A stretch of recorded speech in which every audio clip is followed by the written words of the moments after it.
फिर आज ऐसे हो गया, ऐसे हो गया, ऐसे हो गया, ऐसे रह गया, तो आपका मुंह तो कीर्तन कर रहा होगा लेकिन मन नहीं। ठीक है, तो इसलिए इस बात पर हम ध्यान दीजिए। मैं किसी का गलती नहीं पकड़ रहा हूँ, लेकिन प्रमा जो है कीर्तन में भी है ना। ये फिजिकल प्रमा है। आपका फिजिक्स अगर ठीक है तो आपका साइकिक भी ठीक रहेगा, मन भी कीर्तन में रहेगा। अब इसके साथ साथ एक स्पिरिचुअल बात है कि हमारा शरीर में जितने भी चक्र हैं, उस चक्र में यहाँ तक ये क्या कहता है, आज्ञा चक्र, यहाँ तक हमारा फिजिकल बैलेंस है, मतलब फिजिकल कंट्रोल यहाँ तक, और 5 फंडामेंटल का कंट्रोल यहाँ तक। ये थोड़ा मन का हो गया, यहाँ तक फिजिकल मन। और ये गुरु चक्र एंड शास्त्र चक्र स्पिरिचुअल, गुरु चक्र शास्त्र चक्र स्पिरिचुअल है। तो कीर्तन जब हम करते हैं, आप चाहे बैठ के करें या खड़े होकर ललित मानक करते हुए करें, आपका मन कहाँ रहेगा। कलेक्टिवली अगर कीर्तन कर रहे हैं तो आपका मन रहेगा शास्त्र चक्र में। कहाँ रहेगा, शास्त्र चक्र। ठीक है, ये purest point of the spirituality, जहाँ निर्गुण ब्रह्म की उपस्थिति होता है। कहाँ पे, शास्त्र में। और सगुण ब्रह्म कहाँ पर है, तारक ब्रह्म कहाँ रहते हैं, गुरु चक्र, है ना। तो जब हम लोग कलेक्टिवली कीर्तन करते हैं, जैसे अनाउंस भी किया जाता है, जैसे हम लोग आवर्त कीर्तन करते हैं, उसमें क्या नाम है, आवर्त कीर्तन इन शास्त्र चक्र। मतलब क्या है, आवर्त कीर्तन इन, your mind should be in शास्त्रार्थ। अगर इसी तरह से कीर्तन आप 5 मिनट कीजिएगा ना, तो ये आपका शरीर मन आत्मा इतना शांति महसूस होगी कि आप कभी इतना सालों से कीर्तन करते हुए भी इतना शांति महसूस नहीं होगी। इसलिए कीर्तन का ये जो प्रमा बैलेंस, इसको हम अगर मानकर चलेंगे तो देखिएगा कि कीर्तन के बाद साधना क्या कीजिएगा ना, 5 मिनट भी साधना कीजिएगा तो मन इतना एकाग्र हो जाएगा, आप सोचेंगे इतना कहाँ थे हम, ऐसा लगेगा है, मन आनंद से भर जाएगा। ये बैलेंस याद रखेंगे कि नहीं, हाँ? कर पाएंगे सब लोग, ठीक है। तो फिर भी देखेंगे बहुत से लोग ऐसे हैं, ऐसे चलेंगे, डोंट फॉलो दैट, ठीक है। ऐसे ऐसे ऐसे ऐसे कीर्तन जैसा होना चाहिए। आप हमेशा जो राइट है उसी को फॉलो करना है, जो रॉन्ग है अगर हो सके तो उनको समझाना है। अगर नहीं समझते कोई बात नहीं, आप तो राइट है, बस उतना ही। बस तो अब आते हैं एक प्रमा की क्लास में। एक कीर्तन का प्रमा हो गया। इंडिया में थोड़ा बहुत प्रमा लाने की कोशिश की गई थी, यद्यपि ये लोग प्रमा शब्द से परिचित नहीं थे। तो ये प्रमा स्पिरिचुअल लेवल में लाने की कोशिश की गई थी। इसलिए हम लोग देखते हैं कि भारतवर्ष में एक बहुत बड़ा गुरु थे, लोग कहते हैं कि भगवान शंकराचार्य। तो उन्होंने ये स्पिरिचुअलिटी को महत्व देते हुए कहते हैं कि ब्रह्म सत्यम जगत मिथ्या। ब्रह्म क्या है, सत्य है, और जगत मिथ्या है। इसीलिए क्या हुआ कि स्पिरिचुअलिटी में ज्यादा ध्यान देने के लिए हमारा जो फिजिकल वर्ल्ड है इसको इग्नोर करने के कारण हम भारत में हम लोगों ने इस फिजिकल क्षेत्र में, ये वर्ल्ड फिजिकल क्षेत्र सबसे पीछे रहे है कि नहीं, क्योंकि हम लोग इसको इग्नोर करते हैं, जगत मिथ्या है। तो ये भी हमारे लिए अच्छा नहीं हुआ। और फिर इसी स्पिरिचुअलिटी को हम लोग प्योरली फॉलो नहीं करते हुए क्या किया, हम लोगों ने डिफरेंट रिलीजियंस को क्रिएट किया, हिंदू, मुस्लिम, बुद्ध, क्रिश्चियन, जैन, ईसाई। फिर इन रिलीजियनों में डिफरेंट शाखाएं हैं, ब्रांच है। इसके चलते हम लोग कितने भागों में बांट गए हैं, और भागो, जितने भागों में हम लोग बैठे हुए हैं उतने ही हम लोगों में लड़ाई झगड़ा असहनशीलता इतना कुछ पैदा हो गया, जिसके चलते हमारा रमा जो है वो बिगड़ गया। वेस्टर्न कंट्री में भी रमा लाने की कोशिश की गई, लेकिन वो स्पिरिचुअल क्षेत्र में नहीं, इकोनॉमिक क्षेत्र में। इसलिए देखते हैं कि वेस्टर्न कंट्रीज में इकोनॉमिक तरक्की बहुत की है, लेकिन उन लोगों का रहन सहन और उन लोगों का बिहेवियर वेस्टर्न कल्चर ऐसा हो गया कि वो सिविलाइजेशन को भी सिविलाइजेशन पे नहीं मानते, नहीं मानते थे।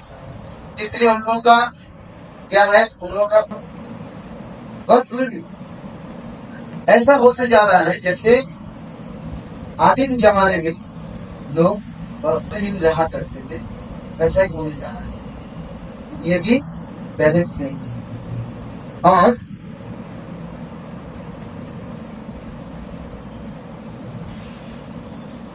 थोड़ा बहुत उन लोगों ने वेस्टर्न कंट्रीज में नॉलेज के क्षेत्र में अभी कोशिश की है। इसलिए देखते हैं कि हम लोग पाश्चात्य देश में साइंस का बहुत डेवलपमेंट हुआ, लेकिन साइंस के साथ साथ सिविलाइजेशन डेवलप नहीं होने के कारण ये साइंस भी हमारे हित के नहीं, हित के लिए कम अहित के लिए ज्यादा कारगर शामिल हो रहा है। जैसे मान लीजिए ये मोबाइल,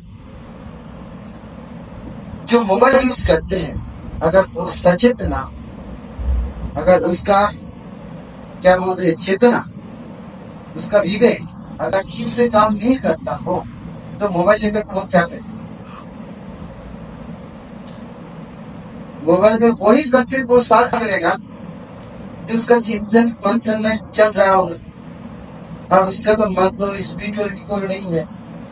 उसका मन अगर वर्ल्ड फिजिकलिटी की ओर है तो फिजिकल चीजों को ही वो सर्च करेंगे, उसी को देखेंगे, उसी को लेकर के समय बिताएंगे, तो उससे क्या उसका मानसिक और शारीरिक संतुलन बिगड़ जाएगा। हम देखते हैं कि कुछ दिन पहले कुछ ऐसा भी बातें सामने आ रहा था कि कुछ बच्चे लोग मोबाइल में गेम खेलते है ना, तो एक समय क्या हुआ, उस गेम के चलते वो खुदकुशी कर, ऐसा हुआ कि गेम खेलते खेलते क्या हुआ, उस गेम में एक अचानक ऐसा एक सिचुएशन आ जाता है जिसको टास्क दिया जाता था कि पहले तुम अपना हाथ कर खुद को पनिशमेंट दो, और अंत में ऐसा सिचुएशन आ जाता है कि उसको कहा जाता है कि अगर तुम खुदकुशी नहीं करोगे तुम्हारा पेरेंट्स को मार दे, जिसके चलते इंडिया में भी कम से कम हजारों बच्चे बच्चियां इस गेम के चलते खुदकुशी करते। उसके पीछे क्या है? साइंस का एक बहुत बड़ा दिन है, वो है मोबाइल। कि मोबाइल जो यूज कर रहे हैं उसको अपना कॉन्शियसनेस उसको जगाना चाहिए। इसलिए हम कहेंगे कि आजकल ऐसा हो गया कि लॉकडाउन के समय क्या हुआ कि सरकार से भी बोला गया कि सब जो क्या बोलते हैं एसएससी देने वाला है, एचएस देने वाले हैं या ग्रेजुएशन में है, सबको मोबाइल दिया गया है और दिया भी है ना सरकार से। और मोबाइल लेकर किया हुआ सारे बच्चा जो मतलब स्कूल में जाते हैं, कॉलेज में जाते हैं, सब मोबाइल के एडिक्टेड होते हैं। पढ़ाई कम और उसका मिस यूटिलाइजेशन ज्यादा होगा। तो ये साइंस तो डेवलप कर गया, लेकिन उसमें सिविलाइजेशन डेवलप नहीं होने के कारण ऐसा हुआ। इसलिए बाबा कहते हैं कि जो साइंस रिलेटेड रिसर्च के साथ जुड़े हुए हैं उनको स्पिरिचुअलिस्ट बाबा ये भी कहते हैं कि एक्चुअली स्पिरिचुअलिस्ट सिर्फ साइंस के साथ जुड़े हुए लोगों के लिए नहीं, सब के सब स्पिरिचुअलिस्ट होना चाहिए, लेकिन जो ज्यादा रेस्पॉन्सिबल काम में लगा हुआ है उनको ज्यादा स्पिरिचुअलिस्ट भी हो। इसलिए बाबा कहते हैं scientist must be spiritualist, politician must be spiritualist, educationist must be spiritualist. साधारण लोग अगर स्पिरिचुअलिस्ट बाद में भी बने चलेगा, लेकिन जो रेस्पॉन्सिबल काम के साथ जुड़ा हुआ है उनको पहले ही इसकी चॉइस बनना चाहिए, यही पावर कर गया, तब जाके उनका physical, psycho and spiritual level में बैलेंस होगा।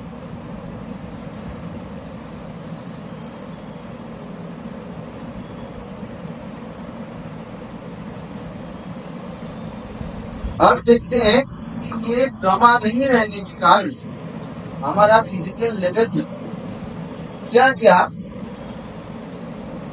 बैलेंस बिगड़ रहा है, कैसे कैसे बैलेंस बिगड़ रहा है। देखिए, मदर नेचर हैज, ये प्रकृति माता हम लोगों को प्रकृति के अंदर, मिट्टी के नीचे, मिट्टी के ऊपर, पानी के नीचे, पानी के ऊपर बहुत सारी संपदाएं,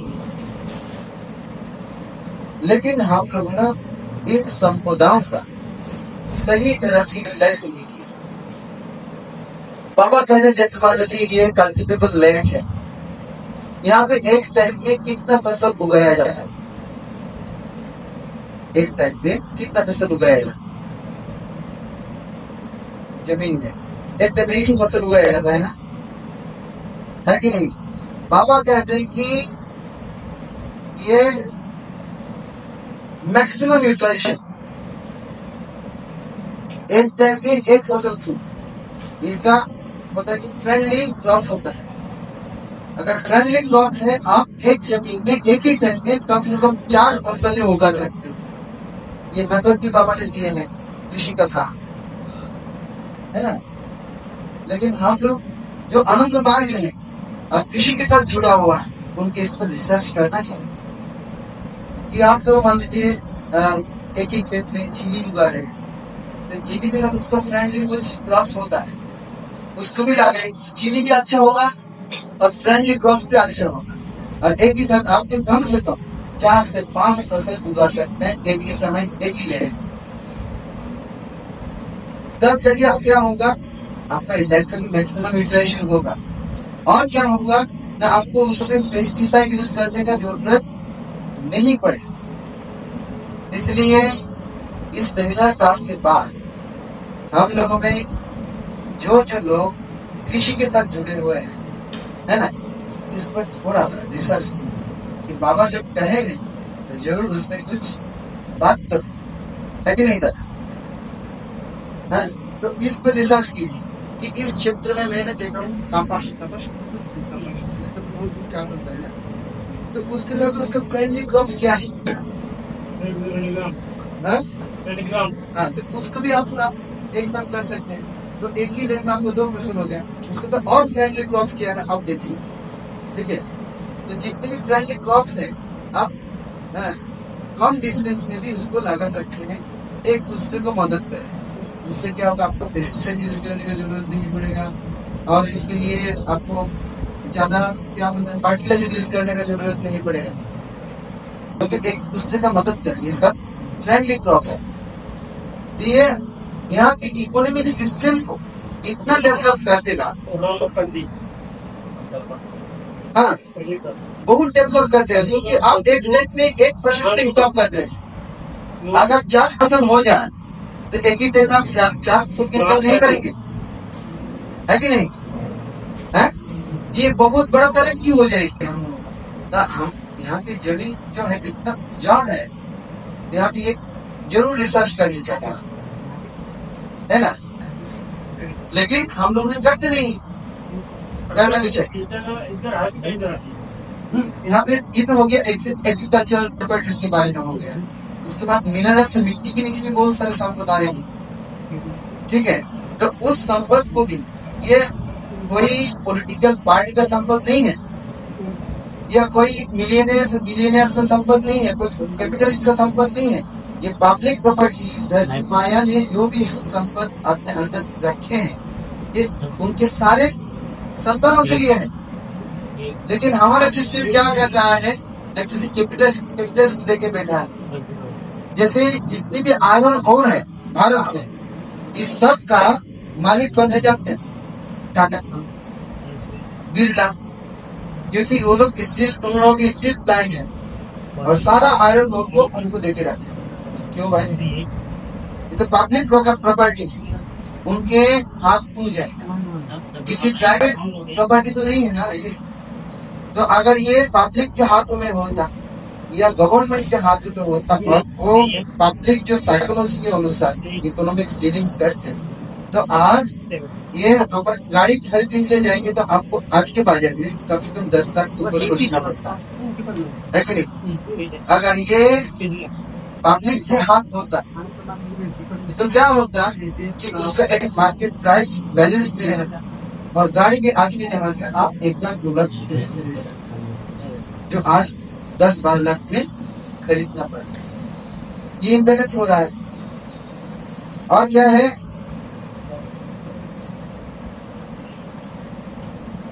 ये पानी के नीचे भी बहुत सारे मुझे नहीं, बाबा कहते हैं कि एक दिन ऐसा आएगा कि हमारे रहने के लिए जगह कम पड़ जाए, जमीन भी कम पड़ जाएंगे हैं फसल उगाने के, तो लोग तब क्या भूखे मर जाएंगे? बाबा बोलते हैं नहीं, क्योंकि इस धरती का 3 भाग जल राशि है। कितने जल राशि है? 3 भाग और 1 भाग स्थल है। अगर भूमि कम पड़ जाए तो पानी के नीचे इतना सारे खाना मौजूद है कि अगले 10-15 लाख साल के हम लोग आराम से खा पी के रह सकते। इसलिए प्रॉपर बैलेंस होना चाहिए। मैंने मुंबई से आया, मुंबई में सुना होंगे, मुंबई में जो वाटर सप्लाई होता है ना, वो डैम बनाया हुआ है जगह जगह, उस डैम से वाटर सप्लाई है। वहां पे कभी कहीं भी आप बोरिंग वाटर नहीं मिलेगा किसी, क्योंकि मिट्टी के नीचे पानी तो वो जो समंदर का पानी है, ये सॉल्टी वाटर है, तो पीने लायक नहीं है। इसलिए क्या बारिश के पानी को वो लोग डैम में पकड़ते हैं और उसको फिल्टराइज करके फिर सप्लाई करते हैं। अगर किसी साल बारिश कम हुई तो मुंबई के लोग यहाँ से रहकर मर जाए, है ना? तो इसके लिए भी कुछ इकोलॉजिकल बैलेंस ताकि ना बिगड़ जाए, इसके लिए भी हम सोच सकते हैं कि और भी सारे डैम बनवाए जाए। सऊदी अरब, वहां पे तो कोई डैम भी है नहीं, समुद्र का पानी ही है, उसको फिल्टराइज करके उसको पीते भी है ना? उससे नहाते भी हैं, सब कुछ होता है। पूरा का पूरा समुद्र का पानी को वो लोग फिल्टराइज करें, तो एक दिन ऐसा क्या आ जाएगा कि हमें समुद्र का पानी ही पीना पड़ेगा। तो सऊदी अरब सोच लिया है और हम लोगों को भी सोचना है। जितने भी हम बोरिंग करें, क्या मिट्टी के नीचे जो पानी है उसका बैलेंस, उसमें वैक्यूम क्रिएट होगा। अब ज्यादा पानी उठा लेंगे, मान लीजिए यहाँ पे एक 20 मंजिला घर, तो उस एक ही जगह से ना पानी उठा रहा है, इससे क्या होगा? हम ये भी सुनते हैं और इलेक्ट्रॉनिक मीडिया की तरफ हम देखते भी हैं कि अचानक किसी बिल्डिंग मिट्टी के अंदर घुस गया। पता ही नहीं क्यों हो रहा है, क्योंकि ये जो बोरिंग वाटर है ज्यादा निकलने के कारण नीचे एक वैक्यूम पैदा हो रहा है। और ये 20 मंजिला बिल्डिंग, कितना उसका दबाव धरती पर, इस दबाव के कारण और नीचे क्योंकि वैक्यूम है तो पूरा दब जाए। इसलिए हमें सब समय हर समय ये सोचना चाहिए, कुछ भी करें, कि इकोलॉजिकल जो बैलेंस है उसको बिगड़ना नहीं चाहिए। अगर बिगड़ देंगे तो क्या होगा?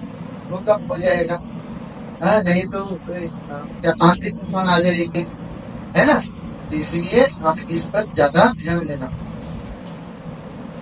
तो देखिए, बाबा ने गुरु होकर स्पिरिचुअल गुरु होकर कुछ सोच, इस धरती पर बहुत सारे गुरु आए, इस तरह की सोच विचार किसी ने नहीं की, है ना? सारे के सारे लोग स्पिरिचुअलिटी लेकर पढ़ा रहा है और उसमें जात पात आदि घुसा करके लोगों में क्या हो गया? भेदभाव पैदा किया। और इस भेदभाव के चलते बाबा कहते हैं कि इस रिलीजियन की जो लड़ाई है, जितने प्राण हानि हुई है और किसी अन्य कारण में इतना नहीं हुआ। तो इसीलिए इस धरती में अगर कोई महामारी है, उस महामारी का नाम है मतवाद, सबसे बड़ा महामारी। इस महामारी का नाम क्या है बताइए? रिलीजियन। उस महामारी का नाम क्या है? Religion. But spirituality is the solution. Religion अगर बीमारी है तो स्पिरिचुअलिटी क्या है उसका सोल्यूशन। तो इसके लिए क्या हो गया, इकोनॉमिक एक्सप्लॉयटेशन बढ़ गया। फिजिकल स्फीयर की जब देखते कि संपदा का सही उपयोग नहीं होता है तो क्या होता है, इकोनॉमिक एक्सप्लॉयटेशन होता है। उसका एग्जांपल पहले भी दे चुका हूँ, कोरोना के सिवा और भी बहुत सारे एग्जांपल्स हैं। जैसे मान लीजिए यहाँ पे जितने भी एग्रीकल्चरल प्रोडक्ट है, उस प्रोडक्ट को प्रोसेस करने के लिए यहाँ पे कोई फैक्ट्री है क्या, कोई इंडस्ट्री है क्या? नहीं। जैसे बेंगल में बहुत पोटैटो प्रोडक्ट प्रोड्यूस होता है, और उस पोटैटोस को कहाँ लिया जाता है, राजस्थान के बीकानेर में लेके चला जाता है। एक आलू से कम से कम 10-20 पैकेट चिप्स बनता है। अब एक आलू का कीमत कितना है, ज्यादा से ज्यादा हो तो 50 पैसा होगा, लेकिन चिप्स पैकेट में घुस जाने के बाद क्या होता है, एक चिप्स का पैकेट 15 या 20 रुपया होता है। एक कम से कम 10 चिप्स का पैकेट बन गया तो क्या हो गया, एक आलू के दाम 200 रुपया हो गए। और वही चिप्स का पैकेट बेंगल में चला जाता है, बेंगल के लोग चिप्स खरीद कर खाता है, एक आलू का कीमत 200 रुपया से चुका। इसको कहते हैं इकोनॉमिक एक्सप्लॉयटेशन। यहाँ के भी जो एग्रीकल्चरल प्रोडक्ट है, बहुत सारे प्रोडक्ट बाहर चले जाते हैं। जैसे आपका चिली, ये चिली भी किसी अन्य स्टेट में चला जाता है, उससे वो अचार बन के फिर आपके यहाँ आ जाता है, आप अचार खरीद कर खाते हो। लेकिन उस अचार का फैक्ट्री यहाँ होना चाहिए ताकि उसमें दस में नहीं। इसलिए आपका जो एग्रीकल्चरल प्रोडक्ट है, उस एग्रीकल्चरल प्रोडक्ट का अगर प्रोसेस करके कुछ और चीजें बनाना हो तो उसका इंडस्ट्री कहाँ होना चाहिए, यही होनी चाहिए, ताकि यहाँ के कोई भी रॉ मटेरियल्स दूसरे स्टेट में नहीं जा। दूसरे स्टेट में जाएगा वो आपको एक्सपोर्ट करेगा कहीं, ऐसा ही हो रहा है।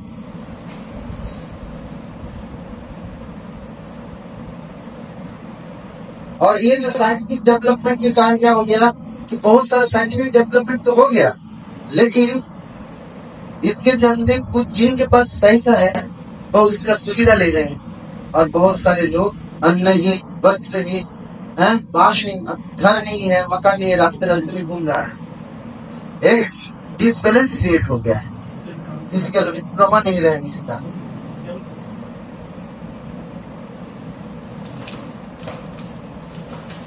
अब आते हैं कि ये ब्रह्मा अगर मानसिक स्तर में नहीं रहेगा तो क्या होगा, लेक ऑफ ब्रह्मा। బ్రహ్మ గురించి చెప్తూ, బ్రహ్మ అనేది మన అన్ని జీవిత ప్రక్రియల్లో అన్నిట్లో కూడా ఉండడం అనేది చాలా ఇంపార్టెంట్. మనం ఏం చేసినా సరే దాంట్లో ఒక బ్యాలెన్స్ అనేది ఉండాలి. అయితే ఈ కీర్తన గురించి కూడా దాదా చెప్పినప్పుడు, కీర్తన ఎప్పుడు కూడా మీరు కుడి కాస్త స్టార్ట్ చేయాలి అండ్ చేతిలో 90 degrees కంటే పైన ఉండాలి. అంటే ఈ లెవెల్ చేసినప్పుడు దీనికి 90 ఉండాలి, అండ్ ఇక్కడ చూసినప్పుడు ఇది కూడా 90 కంటే ఎక్కువ ఉండేటట్టుగా చూసి మీరు కీర్తన చేయడం మంచిది. దానివల్ల మీకు ఫిజికల్ అండ్ మెంటల్ రెండు కూడా బ్యాలెన్స్ గా ఉంటాయి. నెక్స్ట్ అయితే ఈ ఆధ్యాత్మిక స్థలంలో కూడా భారతదేశంలో అంటే భ్రమ అనే శబ్దం తెలియకుండా ఉన్నప్పుడు కూడా శంకరాచార్య గారు ఒక ఆధ్యాత్మిక పరంగా ఒక పురోగతిని తేవాలని, అంటే ఒక సమతుల్యత తేవాలనే ప్రయత్నం చేశాను. కానీ దాంట్లో ఆయన ఇచ్చినటువంటి ఏదైతే సూత్రం ఉండిందో, బ్రహ్మ సత్యం జగత్ మిథ్య అని, బ్రహ్మ సత్యం అక్కడాక బాగానే ఉంది, కానీ జగత్ మిథ్య అనేసరికి ఏమైంది అని అంటే అందరూ కూడా ఈ బయటి ప్రపంచాన్ని, బాహ్య ప్రపంచాన్ని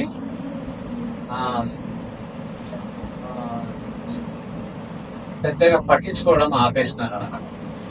సో దానివల్ల ఏమైంది అంటే ప్రతి దాన్ని కూడా వాళ్ళు ఇగ్నోర్ చేయడం స్టార్ట్ చేసేసారు. సో దానివల్ల మేలు కంటే కూడా కీడే ఎక్కువ జరిగింది మనం. అండ్ ఈ జగత్ మిథ్య అని అనడం వల్ల ప్రతి దాన్ని కూడా దానికి ఇవ్వాల్సిన వాల్యూ ఇవ్వకుండా అయిపోయి అన్ని కూడా మనకు ఎటు తిప్పి దాన్ని అవహేళన ఆర్ దాన్ని ఇగ్నోర్ చేయడం స్టార్ట్ చేస్తున్నారు అనమాట.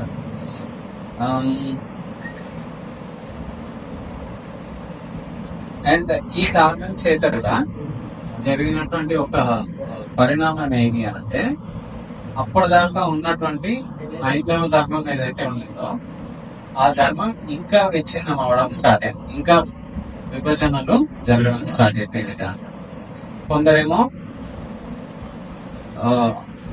పరమ పురుషుడిని, పరమ ప్రకృతిని, అంటే మగ ఆడ ఇట్లా అన్నిటిని పూజించడం చేయడము, ప్రతి ఒక్క దానికి ఒక కొత్త కొత్త పుట్టుకు రావడం జరిగి ఇంకా విభజనలు జరిగి హైందవ ఆ సంస్కృతి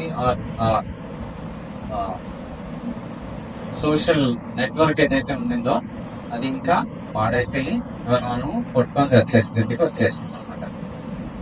అయితే పాశ్చాత్య దేశాల్లో కూడా ఈ ప్రయత్నం అనేది జరిగింది, కానీ అది వాళ్ళు సామాజిక గాని మానసిక గాని ఆధ్యాత్మిక తరాల్లో చేయలేదు. వాళ్ళు దాన్ని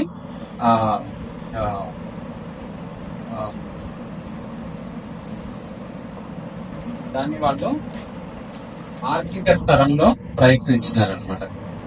ఆర్థిక స్తరంలో ప్రయత్నించడం వల్ల ప్రతి దాంట్లో ప్రాఫిట్ ని మాక్సిమైజ్ చేసే ప్రయత్నం, అంటే ప్రాఫిట్ ని పెంచే ప్రయత్నము అండ్ దేంట్లో నుంచి అయినా ప్రాఫిట్ తీసే ప్రయత్నం చేయడం స్టార్ట్ చేసినారు. సో దాని వల్ల ఏంటి అయింది అని అంటే, వాళ్ళు ప్రతి దానికి ఇవ్వాల్సిన వాల్యూ ఇవ్వకుండా ప్రతి దాన్ని ఐదర్ అంటే ప్రతి చెడుదాన్ని కూడా మంచిదిగా చూపిస్తూ ప్రస్తుతానికి ఏమైపోయింది అని అంటే, వాళ్ళకు ఒక నాగరికత క్రైసిస్ అని అంటే ఇబ్బందులు అనేవి స్టార్ట్ అయిపోయినాయి. అక్కడ పిల్లలు, తల్లిదండ్రులు వగేరాలు కూడా ఎప్పటిదాకా అని అంటే వాడు చిన్న ఉన్నందు తర్వాత నీ దాని మీదే నా దాని నాదే, అక్కడ పట్టించుకోవడం చేయడం ఏమి ఉండదు. అండ్ ఈ ఇంబ్యాలెన్స్ అనేది జరగడం అంటే సైన్స్ లో కూడా మనకు ఒక క్రమం అనేది మెయింటైన్ అవ్వని క్రమంలో ఏమవుతుంది అంటే, ఇప్పుడు నిజానికి ఇప్పుడు ఈ వీడియో గేమ్స్ వగేరా ఫోన్ మనకు చాలా అవసరం, అది సైంటిఫిక్ ఇన్వెన్షన్ మంచిది. కానీ ఈ కరోనా టైంలో దాని తర్వాత స్కూళ్ళల్లో అన్నింటిలో కూడా ఫోన్ల మీద చదవడం చాలా ఇంపార్టెంట్, అన్ని ఫోన్ల మీదే జరగడం స్టార్ట్ అయింది. సో ఫోన్ కి యాక్సెస్ ఎక్కువ అయిపోవడం వల్ల పిల్లలు గేమ్స్ కి కూడా అలవాటు పడిపోయారు. అండ్ ఈ గేమ్స్ కారణంగా కొన్ని ప్రాణాలు కూడా పోయాయి, కొన్ని వేల ప్రాణాలు కూడా పోయాయి. పబ్జి గేమ్ ఒకటి ఉన్నది, దాంట్లో అంటే వాళ్ళు ఆ క్యారెక్టర్ లో ఇమాజిన్ చేసుకొని పైనుంచి దూకేయడాలు, వాళ్ళే సూపర్ మ్యాన్ లో అయిపోయినారన్న ఫీలింగ్ రావడాలు, అట్లాంటివన్నీ చేసి ఏమో విచిత్రమైన పనులు చేసి. సో ఇవన్నీ ఎందుకు వస్తాయి అంటే ఆ ప్రమాదం లోపించడం వల్ల. అండ్ బాగా చెప్పింది ఏమి అనంటే, ఎవరైతే బాధ్యత గల పదవుల్లో ఉన్నారో లేకపోతే స్థాయిలో ఉన్నటువంటి వాళ్ళు ఖచ్చితంగా కూడా ఆధ్యాత్మికతలో ఉన్న వాళ్ళు ఉంటేనే మంచిది. లేదు అనంటే వాళ్ళు ఎంత భౌతికంగా ఆలోచిస్తూ ఉంటారో అంతే సమాజానికి హాని ఎక్కువ చేస్తారు. అండ్ దాదాపు ఏం చెప్పారంటే, ఈవెన్ మీ పంట పొలాల్లో వగేరాల్లో కూడా మీరు ఉన్న భూమి మనకు చాలా తక్కువ, అంటే మొత్తం పృథ్వీ మీద తీసుకుంటే 75% సముద్రాలు ఉన్నాయి, నీటి వనరులు ఉన్నాయి, అండ్ 20% మాత్రమే భూమి. సో భూమి అనేది మనకు చాలా తక్కువ మొత్తం పృథ్వీ మీద తీసుకుంటే. కాబట్టి మనము ఆ పంటలో కూడా అంతర్గత పంటలు కొన్ని, అంటే మల్టిపుల్ క్రాపింగ్ అని చెప్పాను, అంటే ఫ్రెండ్లీ క్రాప్స్ ని ఒకేసారి 2-3 అట్లా పండించగలిగితే ఒకదానికి ఒకటి తోడుగా అండ్ ఒకదానికి కావాల్సినటువంటి పోషకాలు కావచ్చు, క్రిమి నివారణ వగేరాలు కావచ్చు, ఆ ఒకదానికి ఒకటి చేసుకుంటూ ఉంటాయి కాబట్టి మీ ఎరువుల వాడకం కానీ క్రిమి సంహారాలు వాడడం కానీ ఇవన్నీ ఎంత వీలైతే అంత తగ్గించే అవకాశం ఉంటుంది. అండ్ అదే పంట అంతే భూమిలో మీరు ఎక్కువ ఆదాయం వచ్చే అవకాశాలు కూడా చాలా ఉంటాయి. సో మనకు రాను రాను ఇంకొన్ని రోజుల్లో ఈ భూమి అంటే మనకు పంటలు పండించడానికి అందుబాటులో ఉన్న భూమి కూడా తగ్గిపోతూ వస్తుంది. అప్పుడు మనిషి ఏం చేస్తాడు, ఏం చేయొచ్చు అని అంటే, భూమి మీద ఎంత మనం తినగలిగిన పదార్థాలు ఉన్నాయో నీటి కింద అంతకంటే ఎక్కువ పదార్థాలు ఉన్నాయి. ఇప్పటిదాకా మనకు భూమి మీద అందుబాటులో ఉన్నాయి కాబట్టి మనం దీన్ని వాడుకుంటున్నాము. ఇంకొన్ని రోజుల్లో సముద్రంలోకి వగేరా వెళ్ళి అక్కడి నుంచి కూడా తీసుకొని తినడం స్టార్ట్ చేస్తాం. ఆల్రెడీ మనకు చేపలు వగేరా తింటున్నారు కానీ అవన్నీ ఉపరితలంలో అంటే బాగా లోతులో ఉన్నటువంటి వేలు తీస్తలేదు. పైన దొరుకుతున్న వాటి అంటే వల వేసి ఎంతవరకు తీయగలరో అంతే తీస్తున్నారు. కానీ దాని కింద కూడా ఇంకా బోల్డ్ అంతా ఉన్నాయి. అవి ఇంకో 200-300 సంవత్సరాలు మనకు సరిపడేంత ఆహారాన్ని ఇవ్వగలవు. కానీ ఏదేమైనా సరే ఆ సమతుల్యత అనేది మెయింటైన్ చేయడం చాలా ఇంపార్టెంట్. అండ్ మొన్నే ఒక దీంట్లో చూస్తున్నానంటే, చైనాలో వాళ్ళు నదులు, చెరువులు వగేరాలు అన్నింటి మీద ప్లాస్టిక్ వి ఇట్లా ఒక బోట్ లాంటిది అంటే షీట్ల లాంటివి వేసి దాంట్లో మొక్కలు అంటే వరి పంట అంతా దాంట్లో వేసి పెట్టారు. నీళ్ళు వేయాల్సిన అవసరం లేదు, ఏం లేదు, పంట మాత్రం వచ్చేస్తుంది. జస్ట్ ఇట్లా కప్స్ లాగా ఉన్నాయి, పెద్ద పెద్ద షీట్స్ మన థర్మోకోల్ వీటిలాగా దాంట్లో వాళ్ళు పెట్టేసినారు. నీళ్ళలో వదిలేదు అలా. పంట ఎప్పుడైతే వస్తుంది ఎండబెట్టామో అప్పుడు మాత్రమే దాన్ని తీసి బయట పెట్టుకున్నారు. ఫినిష్ అయిపోయింది.